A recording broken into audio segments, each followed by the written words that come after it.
J'investis dans les cryptos pour être riche dans le futur. Paire de couilles dans le futal, ainsi soit-il. Mon bitcoin est mon couteau. Et dans cette vidéo, je vais commencer par ce qui va vous intéresser le plus, hein, je pense, là, si vous regardez sur YouTube, la rediffusion du dimanche. Je vais vous parler d'un airdrop, donc un petit peu d'argent à se faire, ça fait toujours plaisir. Il y a 100 000 $ à gagner en participant sur le testnet de DX Lab, DX25 Labs. Pour l'instant, c'est encore sur le DevNet. Justement, en y participant, je vais vous montrer un petit peu comment ça se passe. Il y a possibilité de gagner quelques deniers, pas forcément beaucoup, mais c'est toujours ça de prix. Surtout qu'il n'y a rien à perdre. Il y a donc cet article Medium qui explique la marche à suivre. Il y a un form à remplir, donc quelques petites infos, mail, etc., adresse ERD. Et ensuite, vous accomplissez un certain nombre de petites tâches. Rien que le fait, en fait, aussi d'y participer. Parmi les 10 000 premiers qui rejoignent ce programme, minimum, vous allez avoir 5 $ en token DX25. Après, le token DX25, je sais pas exactement quand est-ce qu'il sera disponible, et puis s'il sera valorisé à la hausse ou à la baisse. Mais bon, avoir du token gratos déjà, bah ça coûte rien, ça fait plaisir. Et puis ensuite, vous pouvez augmenter ces rewards, cet airdrop, parce qu'il y a aussi une allocation pour les gens qui vont faire tout un tas de petites actions. Et il y a un lien vers le testnet qui est ici, donc des actions directement sur le DevNet. Alors pour commencer, il faudra faire le faucet, vous allez pouvoir claim des tokens, par exemple, claim des bitcoins. Enfin là, c'est des WBTC, donc c'est des wrap tokens. C'est normal, hein, vu que on n'est pas sur le réseau Bitcoin. Donc je vais recevoir 100 Bitcoin. 100 Bitcoin, ça fait plaisir. Donc on peut faire pareil, je vais faire pareil avec des Ethers. 100 Ethers. Bon, évidemment, vu que c'est pas des vrais, mais bon, on peut toujours imaginer, hein. Ça aussi, ça fait plaisir. Et vous faites des petites actions, comme par exemple faire un swap, ajouter de la liquidité, clôturer une position, harvest les rewards et reporter des bugs. Je vais convertir par exemple un petit peu de Bitcoin, et puis je vais prendre le GLD. C'est pas tout à fait pareil que HSwap, mais il y a un système d'XP et chaque jour on peut accumuler. Donc bon, en quelque sorte, c'est vrai que ça ressemble à HSwap, sauf que là on parle d'XP. Ah non, j'ai fait une pool Bitcoin Ether, USDT et USDC. Ah bah voilà, elle apparaît. Mes poules, ça me fait pas des œufs GLD, mais mes poules apparaissent. Je vais clôturer une de mes anciennes poules, donc Bitcoin Ether. D'abord je vais harvest, je claim mes rewards, parce que évidemment je prends des frais en fournissant de la liquidité. Je vais clôturer ma position, donc je retire ma liquidité de wrap BTC et wrap ETH. Du coup vous faites un certain nombre d'actions, comme c'est décrit dans l'article Medium, que je vous mettrai en description de la vidéo sur YouTube. Aussi d'autres actions en suivant le compte Twitter, en étant sur Discord, ce genre de choses. Et vous pourrez bénéficier du airdrop. 100 000 $ en tout, je le rappelle. Et je vous mettrai aussi cet article Medium qui présente un petit peu ce DEX, DX25, qui compte profiter de cette vague de finances décentralisées, la DeFi sur Multiversix. Donc vous retrouverez aussi hein, le compte Twitter si vous voulez vous renseigner et voir de plus près ce que c'est. Et au niveau de la finance décentralisée, il y a d'autres acteurs qui arrivent récemment, comme OneDex par exemple. Eux aussi vont fournir des paires de liquidités, Bitcoin EGLD, Ether EGLD et Solana EGLD. Donc bon, on va voir ce qui va se passer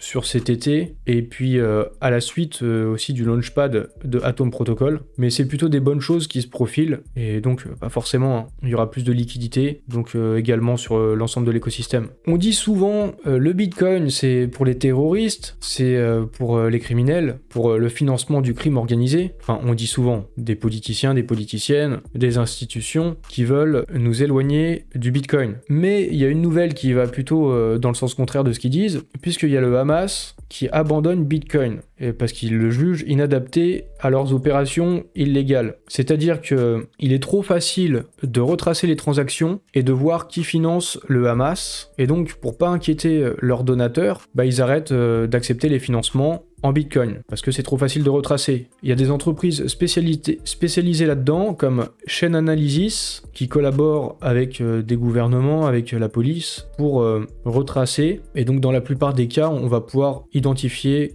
les portefeuilles et souvent qui est derrière. Donc c'est pour ça, hein, quand on dit Bitcoin, c'est l'ami des terroristes ou du crime organisé, c'est vraiment n'importe quoi, et ça va vraiment contre les faits. Ces derniers temps, c'est la crise bancaire. Alors pour pour l'instant peut-être qu'on voit que la partie émergée de l'iceberg, parce que la moitié des banques américaines seraient potentiellement insolvables. Il y en a déjà plusieurs qui ont fait faillite, et comme par exemple First Republic Bank, qui a été racheté par JP Morgan. JP Morgan, c'est une grosse banque systémique, et ce qui est en train de se passer, c'est que les petites banques, entre guillemets, les banques régionales, plus petites, moins solides, elles seraient peut-être...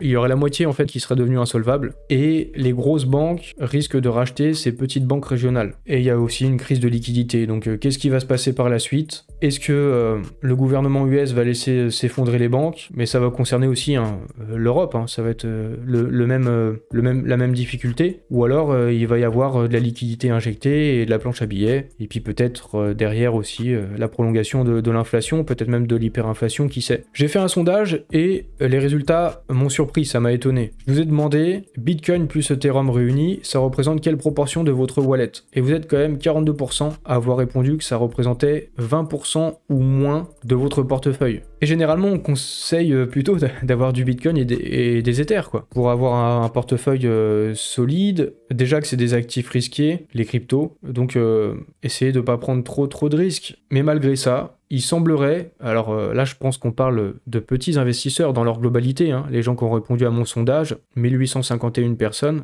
il semblerait que les gens prennent beaucoup de risques et souhaitent en fait faire des plus gros multiples, quoi, plutôt que de rester sur Bitcoin et Ether. C'est pas ce qui est conseillé, mais c'est en tout cas le résultat de mon sondage, même si c'est surprenant. Vous interpréterez ça un peu comme vous voulez, je sais pas si c'est bien, je sais pas si c'est mal. Une nouvelle, c'est pas vraiment une nouvelle, hein. Je vous en ai parlé il y a plus d'un an déjà de ça. Au Mexique, ça avance pour l'adoption de Bitcoin. Il y a Samson Mo, Excelsior sur Twitter, qui était au Parlement mexicain avec Indira Kempis, une députée mexicaine, pour parler de Bitcoin et ses avantages, et ça pourrait donc être étudié légalement, pourquoi pas, par le Parlement mexicain. En tout cas, il y était présent, et Samson Mo a aussi rencontré Ricardo Salinas Pliego, un milliardaire bitcoiner mexicain. Donc je vous avais parlé déjà de tous ces acteurs-là, qui sont en train de s'activer pour l'adoption du Bitcoin au Mexique. Je vous en avais déjà parlé il y a plus d'un an dans une vidéo, et en fait je vous parlais de tous ces acteurs-là justement. Comme quoi, je dis pas que des bêtises dans mes vidéos, et puis des fois ça peut peut-être prendre du temps avant que certaines choses se passent, et faut pas oublier que je suis tout seul avec mon ordinateur, avec internet, c'est pas forcément facile de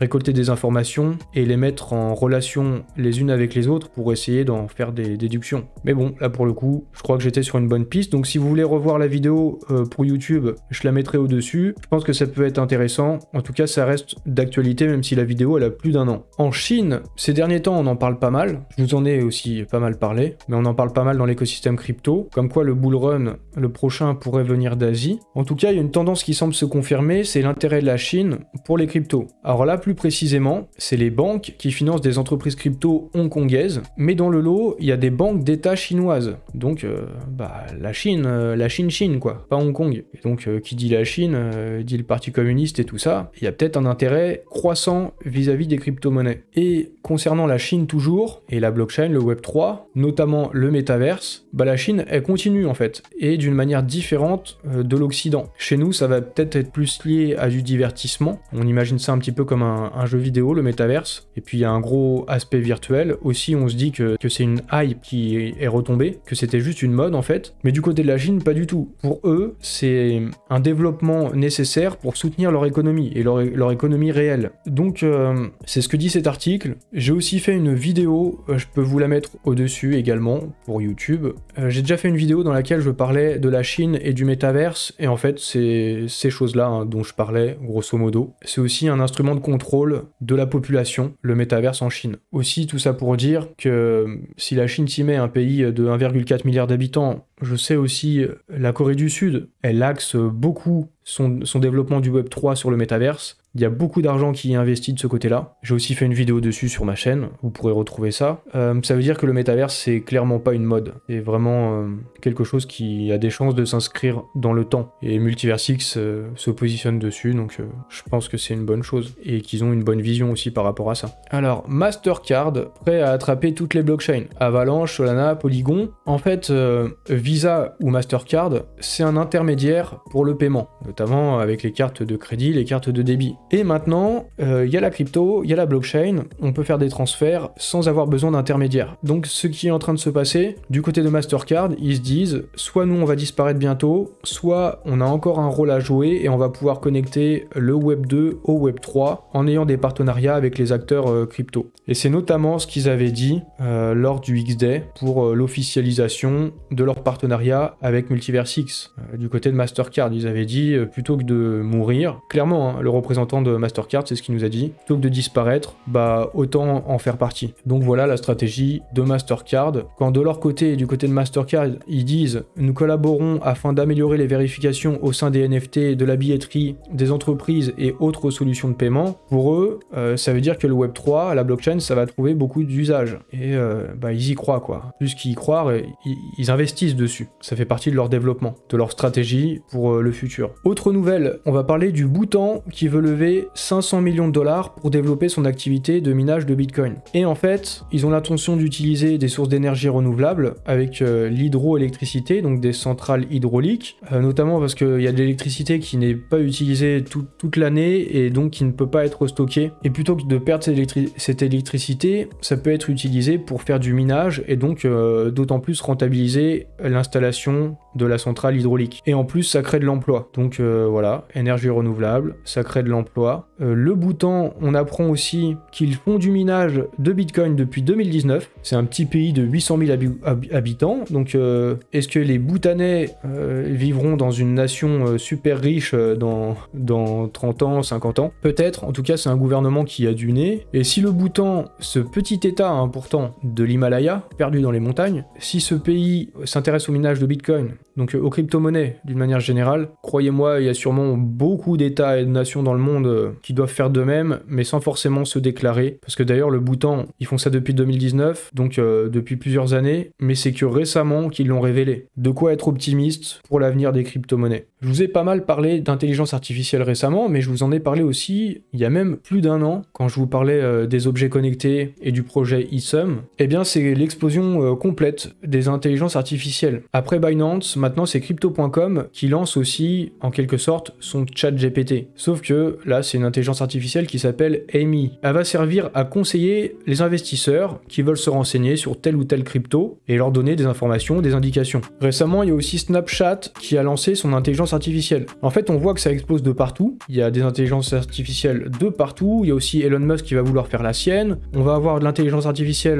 peut-être sur tous les réseaux sociaux, sur Multiversix, sur Xportal. Et là encore, je pense que ça montre que c'est pas juste une mode ou une tendance, mais c'est quelque chose qui va s'inscrire au long terme, qui arrive très vite et qui va changer nos vies en quelques années, ou en tout cas nos usages, quoi. Il y a beaucoup de choses qui vont se transformer, et notamment au niveau de l'emploi. IBM qui prévoit de remplacer 7800 emplois par de l'IA générative. Ça représente 30% du personnel de la société. Donc ça va remplacer surtout des postes de back-office. Ils ont stoppé leur recrutement actuel, leur processus de recrutement. Ils ont dit on arrête. Il y a l'IA qui se développe maintenant, donc finalement on va utiliser de l'IA pour plein de choses. Et le PDG de IBM, il a déclaré qu'il y a des milliers de postes qui seront automatisés avec l'utilisation de l'IA. Comme pour le Bhoutan tout à l'heure, c'est sûrement pas le seul État qui s'intéresse aux crypto-monnaies et au minage de Bitcoin, même s'ils le déclarent pas tous. Bah là, de la même manière, c'est IBM. C'est sûrement pas la seule entreprise qui s'intéresse à l'IA et qui se dit qu'ils vont arrêter d'employer des gens et qui vont faire des économies en utilisant l'intelligence artificielle. Voilà, bientôt tous remplacés. Bon, pas tout le monde, mais beaucoup de gens, quoi. Parlons maintenant de Coco. Alors, quand je vous disais ça, c'était le 2 mai, hein, c'était il y a 2 jours, là, pour moi, en live sur Twitch. Et le floor price, il avait bien monté 4,23 EGLD, donc 313% de volume en plus en une semaine. Donc je vous ai dit, vous savez qu'est-ce qui est en train de se passer? Il y a quelque chose qui se passe, quoi. Et en fait, ce qui se passe, c'est qu'il y a la possibilité de stacker les NFT Coco sur Coco. Hein, voilà, on va dans stacking. Et il y a 78% des NFT qui sont stackés actuellement. Pourquoi? Pourquoi? C'est pour collecter du token Move, le token du projet Coco. Il est disponible et il a été listé sur Gexchange, donc il est possible d'en acheter et d'en vendre. Et donc vous avez compris, ceux qui stackent leur NFT Coco, ils les vendent, les tokens Move, sur Gexchange. Donc là, par exemple, le prix actuel, il est de un peu plus de 8 centimes le token, sachant que tout à l'heure, quand je préparais mon live, il était à 12 centimes le token. Donc forcément, ça varie, il n'y a pas forcément énormément de liquidité, mais bon, on va dire peut-être que c'est aux alentours de 10 centimes le token, plus ou moins. Et on gagne 5 tokens Move par NFT Coco par jour. Donc un NFT, c'est 5 tokens Move par jour. Évidemment, plus vous avez de NFT, plus ça fait de tokens Move. Donc par mois, ça fait 150 tokens Move. Si on dit que c'est 10 centimes à peu près, là c'est le prix de maintenant, hein. Dans 10 jours, ce sera peut-être beaucoup moins, ce sera peut-être beaucoup plus. Mais au prix de maintenant, à peu près, ça fait 15 $ par mois pour un NFT. Du coup, c'est plutôt des bons rendements et c'est pour ça qu'il y a beaucoup de gens qui stackent. Il y a peu de NFT qui sont listés et donc le prix des NFT augmente et explose. Donc je vous dirai pas ce que vous devez faire, je dirai pas si vous devez stacker, vendre du coup du token Move ou alors en acheter ou alors peut-être vendre vos NFT Coco et profiter de la hausse. Bon bah c'est chacun sa vision, chacun sa façon de faire. En tout cas c'est pas forcément mal de vendre peut-être un NFT si vous en avez plusieurs, ça dépend quoi. Je vais arrêter ce live. N'oubliez pas le airdrop de DX25 Labs, si vous pouvez y participer, si vous le souhaitez. C'est toujours ça à prendre, j'ai mis des liens dans la description. Et donc, je vais vous souhaiter une bonne après-midi. Un bon après-midi ou une bonne après-midi? Eh bien, on peut dire les deux. Ça peut être au masculin et au féminin. Voilà. Je sers aussi de Becherel sur la fin de ce live. Donc, mettez des pouces bleus et tout ça, abonnez-vous, activez les notifications. Salut et à la prochaine!